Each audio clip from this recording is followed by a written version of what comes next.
Hello, everyone, and welcome to today's lecture. We will get started momentarily. We're just going to give a minute or two to give people a chance to log on. We thank you very much for joining us.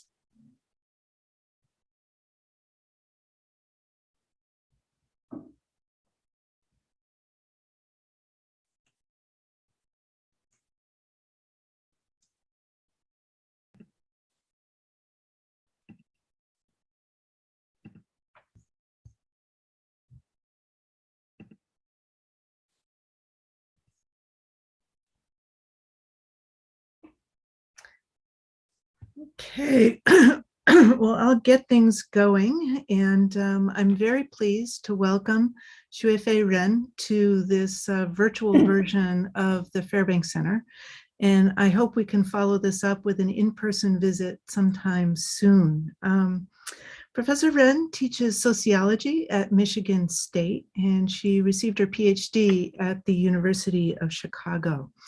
She was also a participant in the Public Intellectuals Program at the National Committee on U.S.-China Relations that Ezra Vogel helped to establish. So it seems very fitting to invite her to speak in this lecture series, which he also established here at Harvard. Professor Ren has published 3 very interesting books about urbanization and globalization in China, focusing on how these processes have transformed China's built landscape, its class structure, and local governance. And today she's going to speak about her most recent book that you see here on the screen, Governing the Urban in China and India. So welcome to this virtual Fairbanks Center, and Xuefei, I'll turn it over to you. Okay, Nara, thank you for the introduction, and thank you for inviting me to be a part of the series. For the last 2 months, I've listened to many of your events, and I've learned a lot from almost every talk. So I feel really honored to be a part of the same colloquium series. So today I'm going to talk about my book, which came out last year. The book compares cities in China and India, and specifically urban governance in these 2 countries. So my field is global urban studies, and in which is, I think, a little bit different from China studies.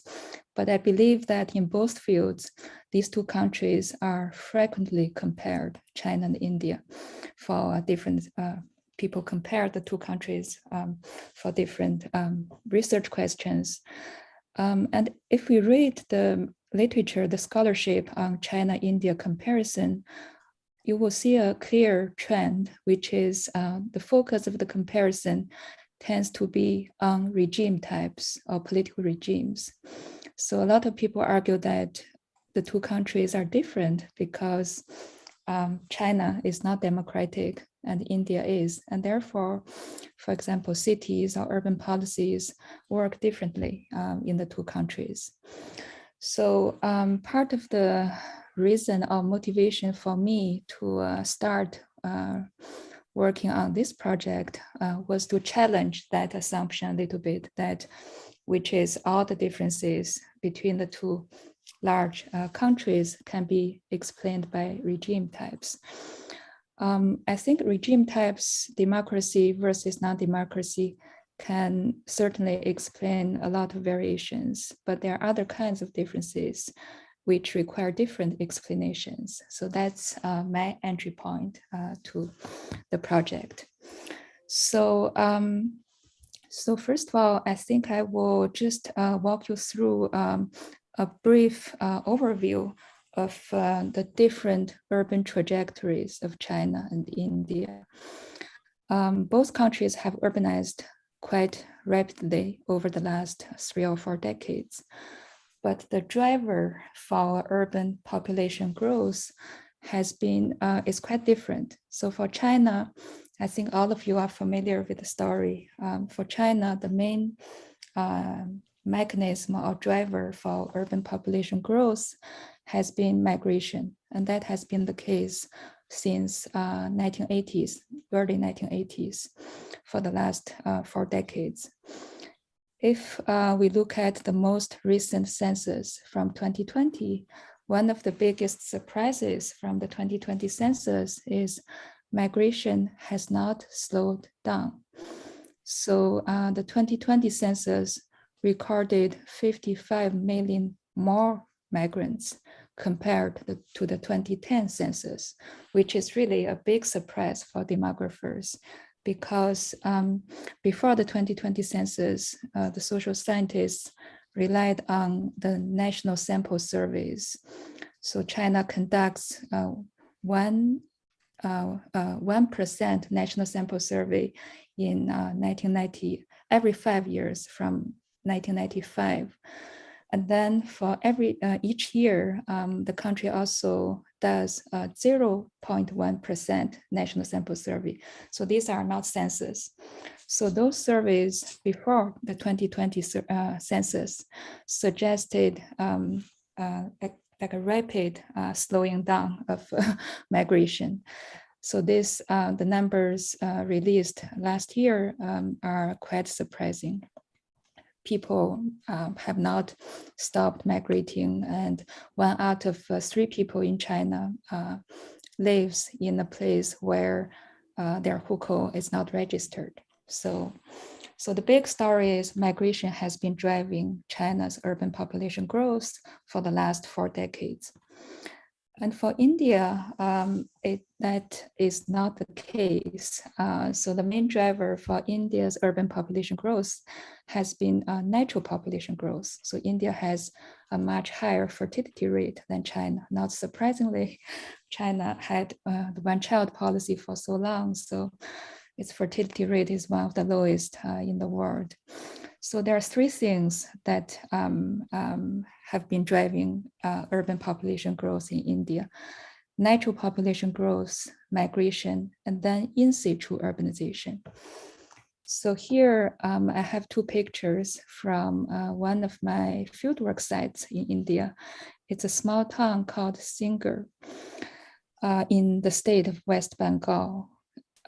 Singer, so what kind of place is it, and why did I choose to study Singer? It's an urbanized small town. Most of the people or residents in the town they're not farmers. They don't work in the agriculture sector. They work in manufacturing, services, transportation, or other non-agriculture sectors. So it's a good example of urbanized small towns. And in India, they have a name for these places. They are called census towns. So for the census purpose, the residents living in Singer are counted as urban. But in terms of governance, the place doesn't have a city government, no municipal government.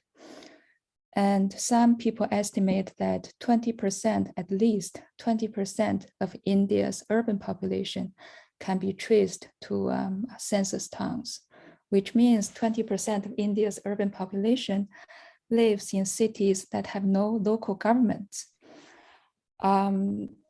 So these places are managed by village councils. And in India, village councils don't have the same power as municipal governments. They don't have the power to tax. And without taxation, they don't have revenue.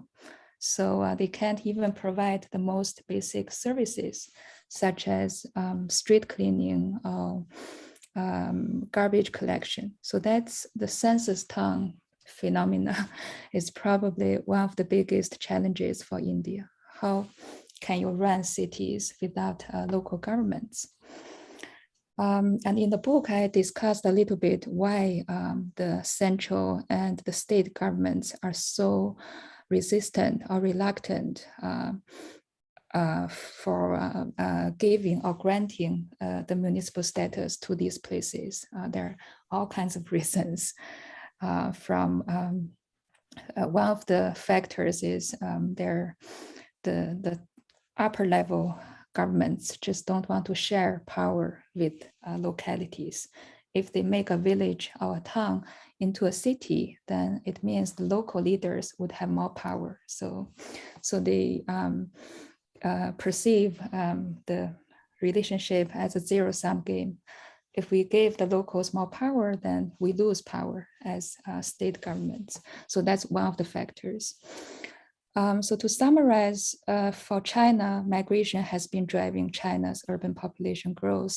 And for India, it's a combination of three things: natural population growth, in situ urbanization, and also migration. And in situ urbanization means people are not migrating, but the places where they live are urbanizing because people are leaving agriculture for other jobs. So for the book, I was mainly interested in just one big question. What's the, besides political regimes, what are other major differences in the way China and India run their cities? And my main argument is the territorial versus associational logics of urban governance. I argued that for China, at least, if we look at how urban policies are made and also implemented, they are pretty much shaped by a very strong layer of local territorial institutions, such as the hukou system or the system by which China promotes local officials. And I describe these as territorial because they have strong links to localities. They distribute rights, benefits, also responsibilities, also social welfare, according to administrative jurisdictions. So in that sense, these are territorial institutions. For India, we don't, at least I don't observe or see a similar set of strong territorial institutions. And instead, policymaking and implementation is more fluid and also contingent upon coalition building between state bureaucracies, the private sector, and also civil society groups. So I describe that arrangement as associational, and that's the main finding from the project. And for the rest of the book, I basically told three stories, very different stories. The first story is on housing, specifically informal housing. So I compared urban villages in Guangzhou and slums in Mumbai. And then I also looked at land grabs in Singer, the two pictures I just showed you, and then Wukan in Guangdong province in China. And then the last story is air pollution reduction or air pollution campaigns in the two capital cities in Beijing and Delhi. So I basically used these three very different stories to illustrate the difference between the territorial and associational logics of governing cities. So today I will not talk about all three. I think that will take too much time. So very briefly, I will just share with you some of the highlights about the housing chapter and then the story on air pollution control. If you have questions on land grabs, I will answer all your questions at Q&A. So for housing, I'm an urban sociologist, and all urban sociologists love writing about housing. So I decided to compare the urban redevelopment, how that works in Guangzhou and Mumbai. So here, the focus of the comparison is the politics of compensation. When urban villages and slums are demolished or redeveloped, who gets compensated, how much, and who is included? So that's the empirical question for the comparison. And before I get to the finding, I just want to make a quick note about informal, what informal settlement means. So the word informal means very different things in the Chinese and Indian context. In China, at least in Guangzhou, informal doesn't mean illegal land ownership. The land ownership is rural, collective, so there is no, it's pretty clear, straightforward. The villagers are legal landowners. So informal mostly means illegal construction. In Guangzhou, Shenzhen, and other Pearl River Delta cities, local governments often only allow 3 stories to be built on rural, collectively owned land. But to maximize rents, these urban village landlords often build more than 3 stories. So the extra floors are illegal. So in that sense, these are informal settlements. And for India, almost everywhere, informal often means lack of legal ownership over land. So the slum dwellers, most of them are squatters. So they occupy often public land belong to the central government or state governments of different municipal bureaucracies, and then they build structures. So it implies the lack of legal land ownership. So there's a big difference in the way what informal implies. So back to the story on urban village redevelopment. So from my fieldwork, I found that the amount of compensation really depends on 3 local territorial institutions. The first one is hukou. The second one is rural land ownership. And the third one, which is the most interesting finding for me, is the ownership in village companies. So almost all, probably not 100%, but close. Most of the urban villages in the south of China have been incorporated as shareholding companies. And the villages have different businesses, such as cinema, parking lots, hotels, and other rental businesses. At the end of a fiscal year, the village company would give money back to the villagers based on their share, and different families have a different number of shares or stocks in the village company. So the number of shares also determines how much compensation they would get when their apartment buildings get demolished. So, the compensation really boils down to land ownership, hukou status, and the membership in the village companies. For Mumbai, it works completely in different ways. So Mumbai is in the state of Maharashtra, and for many years, almost 20 years ago, the state government picked a random date, January 1st, 2000, as the cutoff point. If the slum residents can prove that they've lived in their communities since January 1st, 2000, then they are eligible for compensation. But now we are already in 2021, so that's a long time. It's a very high bar. Most residents can't qualify because they haven't lived there in their community for 20 years. And even for the long-term residents, they often don't have the proper paperwork proof to show they are eligible.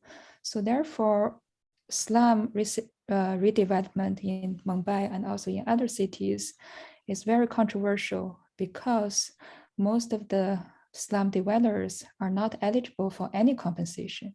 So when redevelopment happens, most people simply get evicted without any compensation.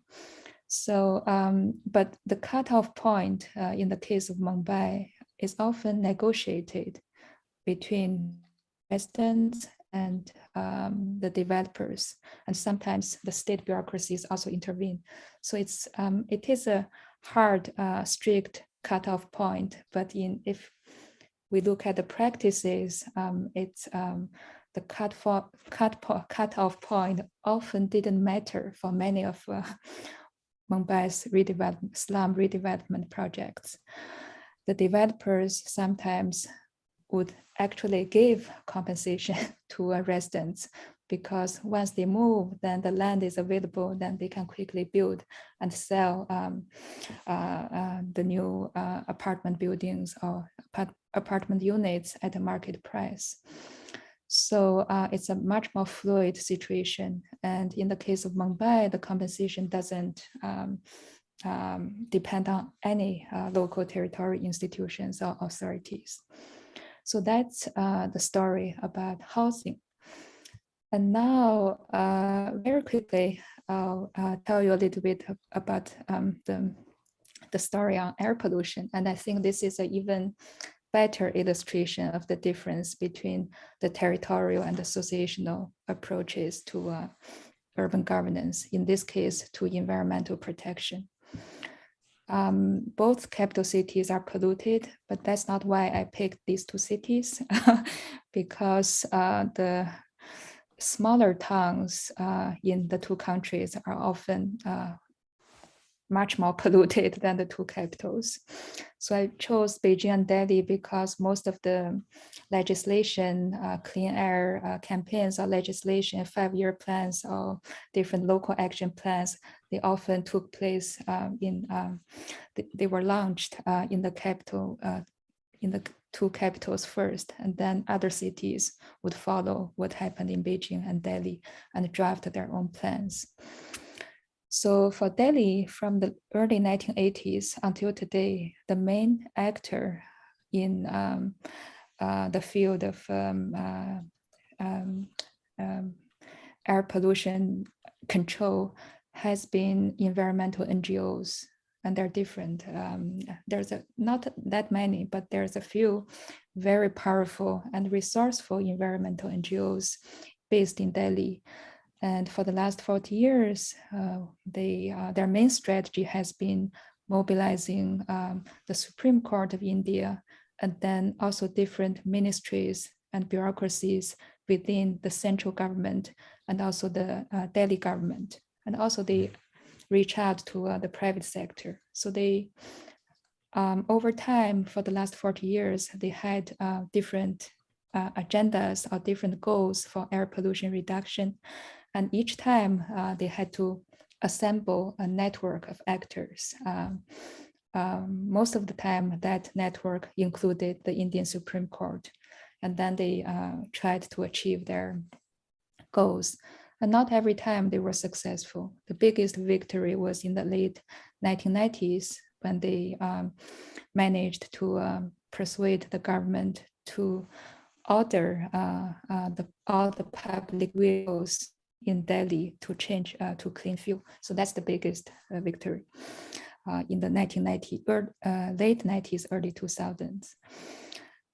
So the environmental NGOs have been driving Delhi's clean air campaign. And for China, Beijing has many environmental NGOs, but they are not the leaders. The leaders are municipal government and the subordinate district governments. And in general, Beijing is not an exception. Almost everywhere in China, the cities follow the same approach, which is in Chinese is called target 目标责任制, the target responsibility system. So, so the central government would mandate a time-bound pollution reduction target. For example, reducing PM 2.5 level by 30% in the next 5 years. So that's the national target. And then all the provinces, cities, towns, also districts, down to the district level. So all these subnational units would follow the suit and then choose a target for their own jurisdiction. And then every year, the local officials are evaluated by their supervisors, upper level governments, to see if they've met the target or not. And if they don't meet the target, then they would be in trouble. At least they won't get promoted anytime soon. So, so it's a high pressure system. The central government would exert lot of pressure on the provinces, and then the provincial chiefs would add pressure to the for our local officials.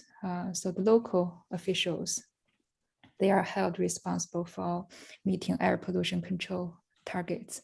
That's how it works. And I use the word territorial to describe the target responsibility system because the performance, because local officials only care their environmental performance within their jurisdictions.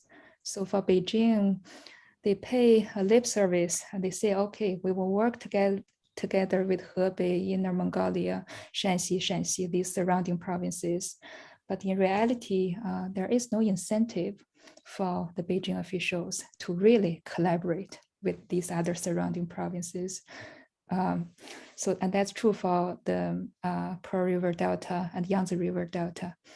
There are mayors forum in all these mega urban regions. So the mayors say, okay, we will work together with other cities to reduce air pollution because air doesn't follow administrative boundaries. So they say that, but in reality, there's very little action. So that's why I think the air pollution example is a good case demonstrating how the territorial approach to environmental protection works in China. So that's another case study I did for the book. And today, I have just one slide on COVID. This is not in the book, but it's related to urban governance. I just want to share with you some of my reflections over what China has been doing to achieve COVID zero or zero tolerance toward COVID-19. So if we look at the most effective measures China has been using, lockdown, grid governance, which translates as 网格化管理, mass testing, digital surveillance, and also the closed border. All of these main COVID-19 measures are territorial. Lockdown and border control are obvious territorial because they basically freeze an entire region or a country. And grid governance is also territorial. The cities, not only cities, also even the rural areas now they've been using the grid governance system to track infections and send people to quarantine centers. Every jurisdiction is divided into tens of thousands of small cells with GPS technology, and every cell is about 1 or 2 square kilometers. And then government employees and also citizen volunteers, they work as grid managers to watch everything within their cell. So that's how grid governance works. And mass testing, so a lot of Chinese cities have done mass testing. So they've tested almost everybody living in their city limits. But the question is, why is it possible for a city like Shenzhen, more than 10 million people, to finish testing everybody within a week? That's really amazing. So, and the answer is, again, grid governance. So the city would install testing centers multiple testing centers in each grid, and then, excuse me, then the grid managers are held responsible to finish their quota. So that's how and why mass testing within a week, even for the mega cities, is possible. So my sense is that the territorial logic of governing cities or containing the pandemic, controlling COVID-19, has further strengthened over the last 2 years. And it will probably continue. We have the Olympics in a few months, and then an important political meeting in late 2022. So it will go on for a while. So last slide, just to summarize the talk. So basically the book addresses an old-fashioned question, which is who governs the Chinese and the Indian city? And I've argued that for China, it's a thick layer of local territorial institutions and authorities. So they make policies and then they pretty much decide how the policies can be or should be implemented. And for Indian cities, there is a vacuum of power at the local level because the municipal institutions are so weak. They don't have the power, physical capacity, and they don't even, also sometimes they don't have the legal authority to make urban policies because the Indian constitution, it's written in the Indian constitution that housing, land use planning, urban transportation are domains of state governments, not municipal governments. So in the vacuum of powerful municipal institutions, we see a multitude of actors competing with each other for power and for influence in Indian cities. So I describe that situation as associational. To make things happen, whether it's a policy or legislation or a program, the main leader or actor has to build around itself a successful coalition. That's the only way to move forward. So that's so nobody governs the Indian city. There are so many players, and it's really case by case. And then I will just stop by saying a few words about the question, so what? So why does it matter if some cities are territorial and other cities are associational? I think there are two levels here, at the everyday, very concrete level, and then at a more abstract level.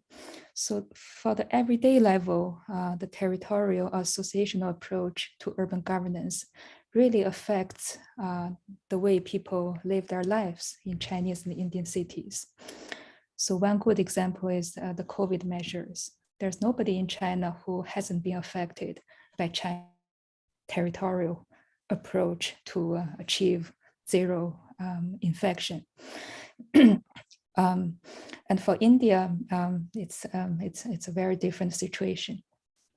And at the abstract level, I think the territorial and associational logics of urban governance have produced different forms of inequality in the two societies. Both countries are very unequal places, but the forms or patterns of inequality look very different between the two countries.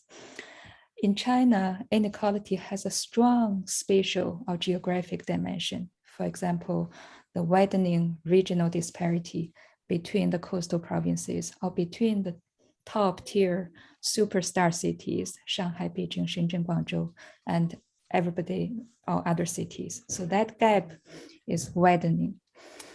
And for India, inequality is less geographic. There is regional disparity, of course, but it's very obvious as what we see in China. And instead, inequality is more structured by networks. So for example, for the middle class, urban middle class, and also for the rich, they are more likely than the poor to succeed in building networks and coalitions with politicians, with the municipal institutions, to get a water connection, to get stable electricity and other amenities. And for the poor, they want to do the same, but they probably, their best chance is right before elections when politicians want their votes. And in other times, they are less successful in building networks or coalitions with the politicians. So I think at the higher level, not the everyday level, these two approaches to governing cities have led to different forms of inequality in the two countries. So I'm going to stop here. Thank you for listening, and I look forward to your questions.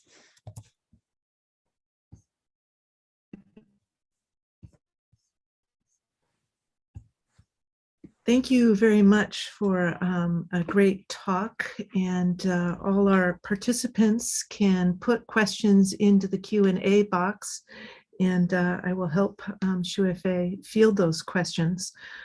So feel free to put them in there. But I wanted to start off with a question of my own.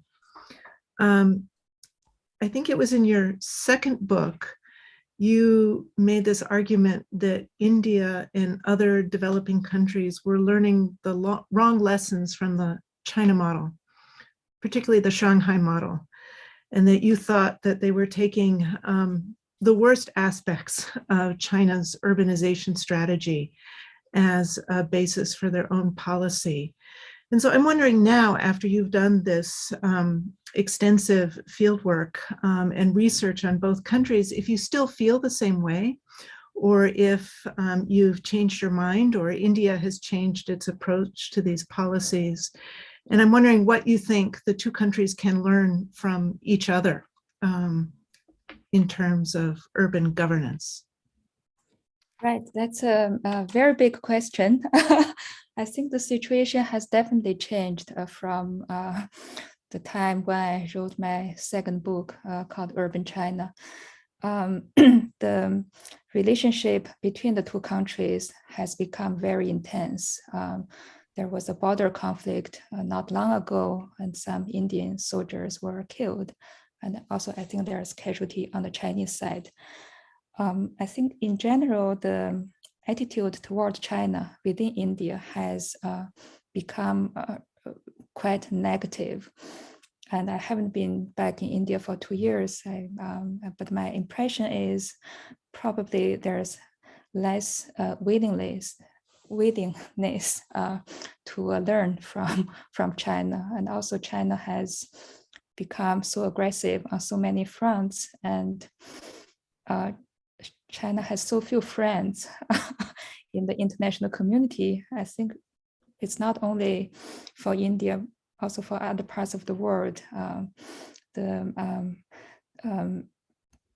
The regions, countries used to admire what China has achieved, but over the course of the pandemic, I think that perception has changed quite a bit. And for the second part of your question, if there are indeed some lessons that can be learned, what are they? I think that's this is not I think I've discussed it in the book, but this is an obvious point for most people writing about Indian cities. The main weakness for Indian cities is the lack of municipal power. So the city governments don't have any substantial power. The mayors in India have only 1 year, so their term is often 1 year. And it's mostly like a symbolic post. So for the mayor of Mumbai, many times people don't know who's the mayor of Mumbai because it's not a powerful position like the Chinese mayors. So India really need to strengthen their municipal institutions. But it's easier to say than to be done. Because India is a democracy, there is a lot of competition between different political parties. So if the state government is ruled by BJP, then and the local municipal government is dominated by the Congress party or other regional party, then there's almost no chance that the state governments would want to share power with the local municipal governments. But India needs to find ways to empower the local municipal institutions. For example, to make municipal jobs more attractive to people with higher education. So that's one thing I can think of. Great. Bill, do you have a question? Yes, thanks. Thank you for a wonderful talk. I spent a lot of time looking at both countries, and I learned a lot. I'm interested in probing the limits of what these government models can do, and I have a question about the limits for each country. Given its informal associational approach to problems of pollution,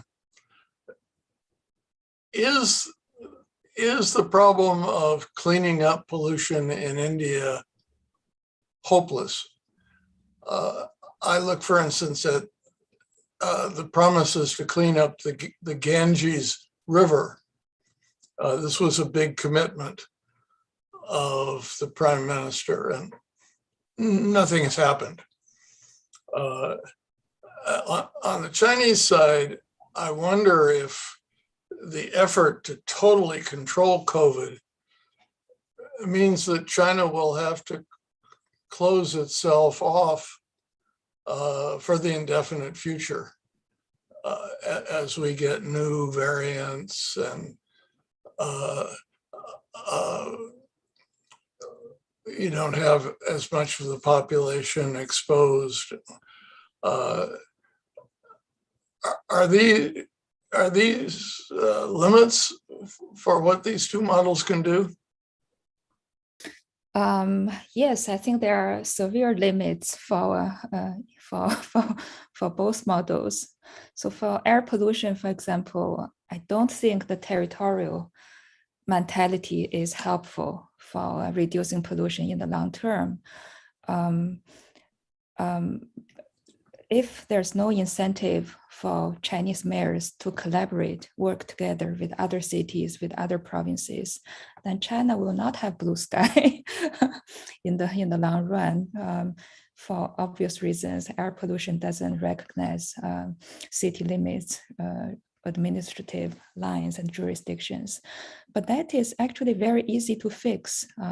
If the central government can put in some incentive for example, in the annual evaluation sheet, and right now it's economic performance, environmental performance, social stability, and then COVID control. If they can add something like a small incentive to encourage local mayors or party secretaries to collaborate, and then add some concrete measures to assess their collaboration, then I think the local policymakers will be much willing to, or they would feel more pressure to work together with the other cities. And for India, is it really hopeless? I'm always optimistic, so I don't think it's hopeless. I live in Chicago, actually on the campus of University of Chicago.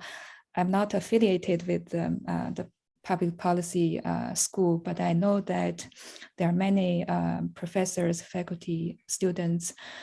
They have been working with the different state governments in India, and they try to introduce some market-based mechanism to encourage the private sector, the big polluters, to reduce emission. So there has been a lot of grassroots level exchange between India and different parts, other countries, such as US, University of Chicago. And I think over time, it's a cumulative, over time, there should be, I hope there will be some substantial progress in terms of pollution reduction. But the key actor, the municipal governments, for example, Delhi government, I think they should play a more proactive role. When I did research for the book, mostly around 2015-16, I just didn't sense any urgency on the part of the Delhi government. Only in the last 2 years, or maybe 3 years, because of the rising pressure from the public for demanding for a cleaner air. So the Delhi government has become just a little bit more responsive to the public pressure, but still they don't have the funding they allocate for pollution control. It's so little. And with that little funding, you just can't do much. So I think the local authority should play a more dominant role and work more closely with the NGOs, not against the NGOs. They've been working against the NGOs.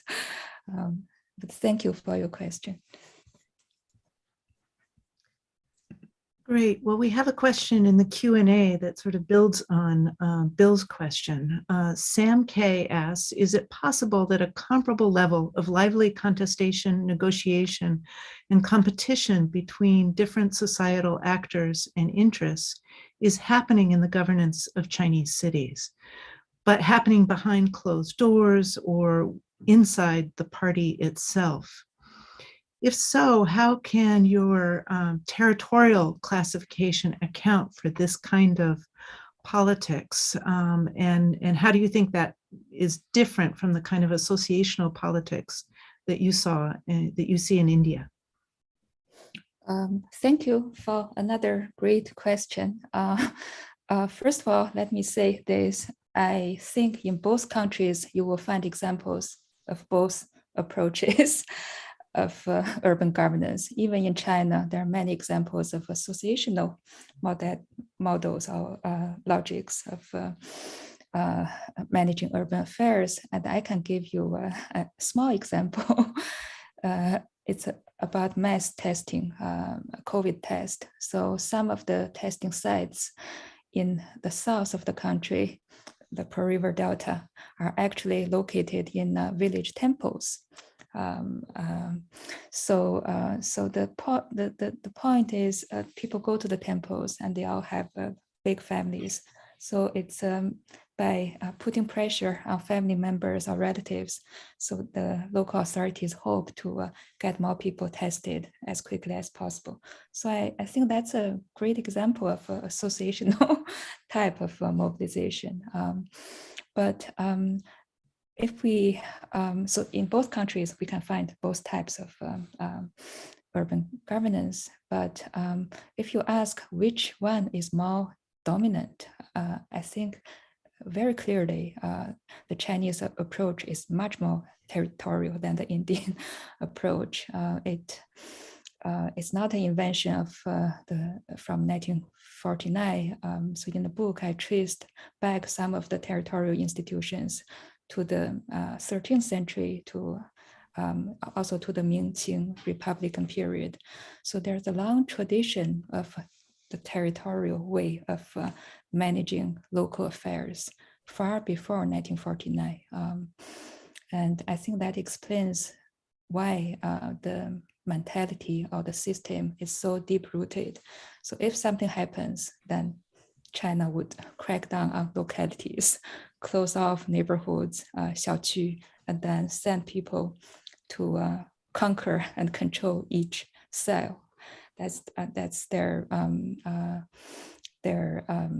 default reaction to any crisis. And for India, I'm sure there are many examples of the territorial approach or ways of managing urban affairs.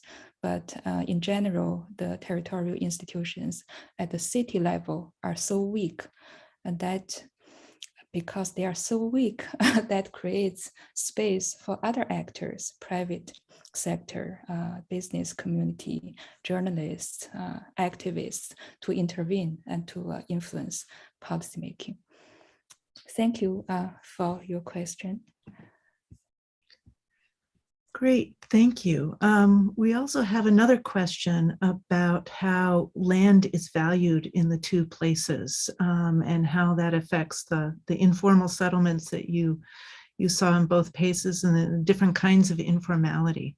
So Lu Zhang says, thanks for the fascinating talk. Could you please talk more about the land price that developers pay to the local government in exchange for developing the land for commercial purposes in Guangzhou and Mumbai?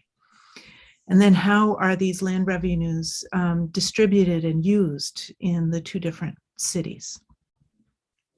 From Zheng Lu, thank you, Zheng Lu, for another big mega question about land revenue. There's a huge literature on land revenue. My impression is, so there's an auction. So for example, if there's a piece of land in the middle of Shanghai up for auction, then different developers or investors can bid for that piece of land, and then everything's transparent.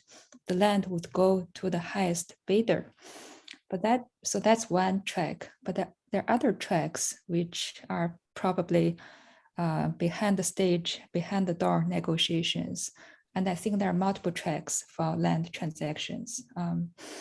How land revenue is used by local governments. We all know that local Chinese government, like municipal governments are in deep debt. I think they spend all of their revenue, if not more, to build infrastructure, expand. So every Chinese city has built new towns. They may not be called new towns, new districts, or development zones, but cities in China want to expand, because if they expand, they can have more land, and all the extra land is automatically urban land. So the municipal government is the owner, landlord for the towns that are merged by the main, the central cities. So they want to expand. Then to expand, they also need to build infrastructure, roads, subway lines, extension of lines. So I don't have the numbers, but I think they probably spend a good portion of their land revenue on infrastructure, but not on social welfare. I'm sure maybe Nara knows this better than me. So if we look at how the pandemic has affected, for example, migrant workers in the early months of 2020, a lot of migrant workers were not able to work because they couldn't leave their hometowns due to lockdowns. So the central government policies have, most of the policies were in the early 2020 or about how to support enterprises. So they used the word stabilize. They wanted to stabilize enterprises. And by doing that, they hoped that these enterprises can keep jobs, so migrant workers can benefit from the trickle-down effect of these policies. But there's almost no direct cash payment program for migrant workers. There is a little bit, I don't remember the number, but the amount is so small, so it doesn't mean much. So the question is, if the migrant workers in the first half of 2020 were the most affected, why China did so little to help the migrant workers? Maybe one answer is they don't care.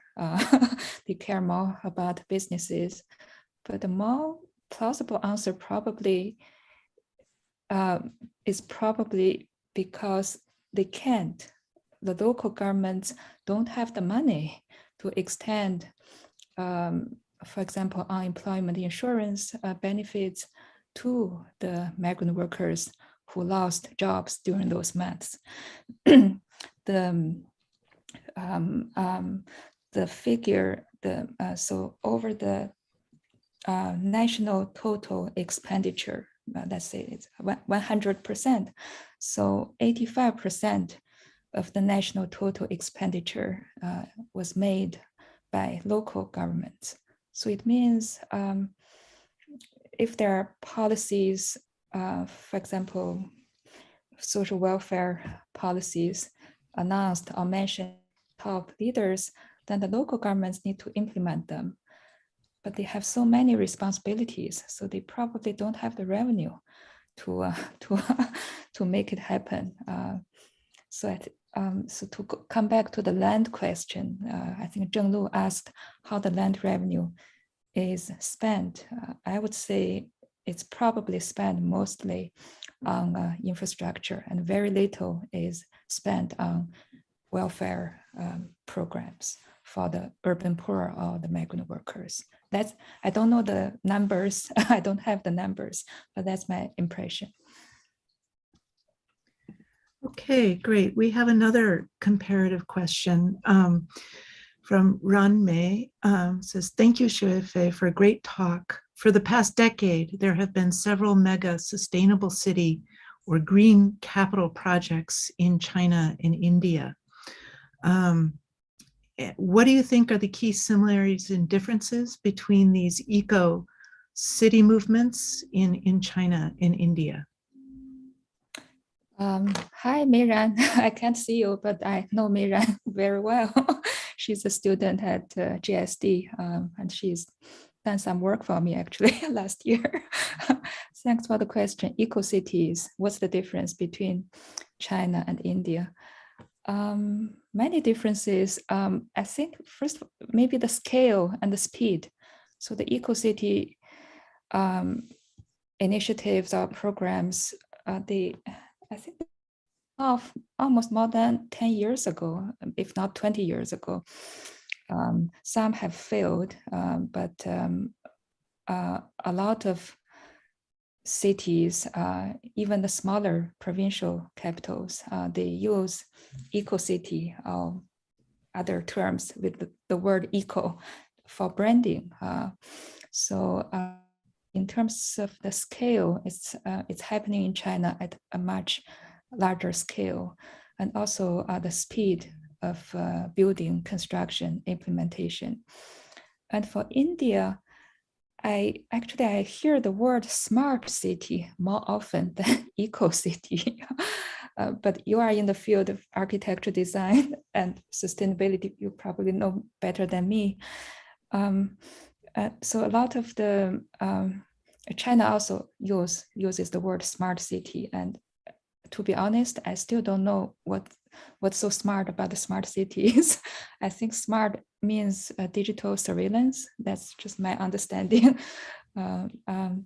So India has this smart city program. I think one of the goals is to encourage local reforms or innovation in governance.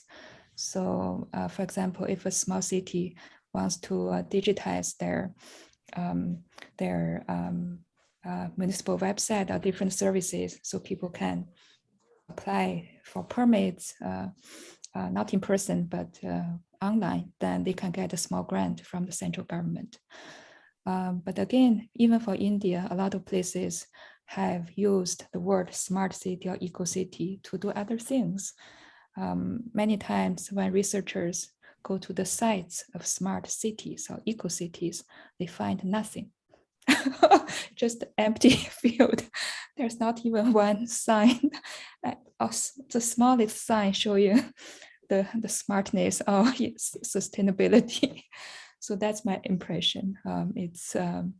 It has potential, but to date, it's been used in many cases to achieve other goals, not sustainability. Well, great, thank you. Well, we're out of time now. We have many more interesting questions here, so I encourage people who posted the questions to follow up by email and send them to you directly. But I really want to thank you for a really interesting presentation and discussion. And again, I hope we can do this in person sometime soon. Yes. Yes, thank you for inviting me. Thank you for coming. Okay, bye-bye. Bye-bye.